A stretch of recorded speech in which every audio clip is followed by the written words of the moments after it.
ሰላም ሰላም፣ እንዴት ናችሁ? ዛሬ ደግሞ ስለ አንድ ነገር ልመክራችሁ ነው የመጣሁት። ልመክራችሁ ሳይሆን ልነግራችሁ፣ ያው የሚታወቅ ነገር ነው። በህይወታችን በቃ ማጣት የሌለብን ነገር እና ትልቁ ነገር ከፈጣሪ የተሰጠ ጸጋ ቢኖር ሰርግ ነው። ሰርግና ሞት አንድ ጊዜ ነው ይባላል እና ሰርጋችንን በጥሩ ሁኔታ እንዲያልፍልን ሁላችንም እንፈልጋለን። ሰው ሰርግ በጥሩ ሁኔታ እንዲያልፍና ደግሞ ምን ማድረግ አለብን ብለን ካል እንደ 10 ዓመት በላይ በዚህ ሙያ ላይ ባሳለፈ ሰው ደግሞ አንድ ነገር እመክራለሁ። ሰርግ፣ ትልቅ ሰርግ፣ ጥሩ የተሳካ ሰርግ የሚባለው የሰርጉ ባጀት ብቻ አይደለም። 1 ሚሊዮን የሚያወጣ 100 ሺህ ብር የሚያወጣ ሰርግ ነው። ሁሉም ሰርጎች እኩል ናቸው።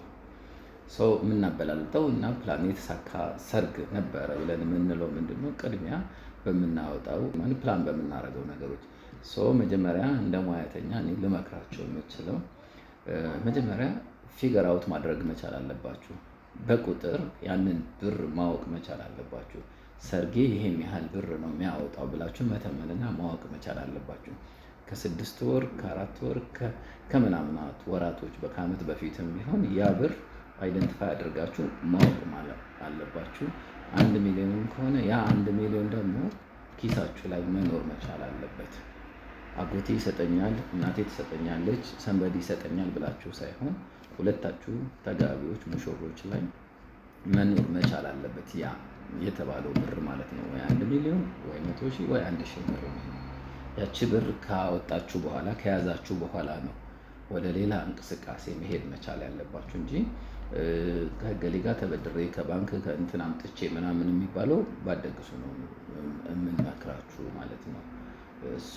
ያቺኛዋን ብር መያዝ መቻል አለባችሁ። ያቺ ብር ከዛ በኋላ ያሉ ስቴፖችን መሄድ ትችላላችሁ ማለት ነው። እና ውጤታማ ሰርግ የሚሆነው በባጀት በፕላን የሚሄድ ሰርግ ነው ማለት ነው። እና ስኬታማነቱ የሰርጉ ትልቅነት በብድር የተደገሰ ድግስ፣ ትልልቅ ዲኮር ያለው ትልቅ ፕሮዳክሽን ያለው ሰርግ ሳይሆን እነዛ ሙሽሮቹን አስደስተዋል ወይ? ያ ሰርግ ስኬታማ የሚባለው እሱ ነው።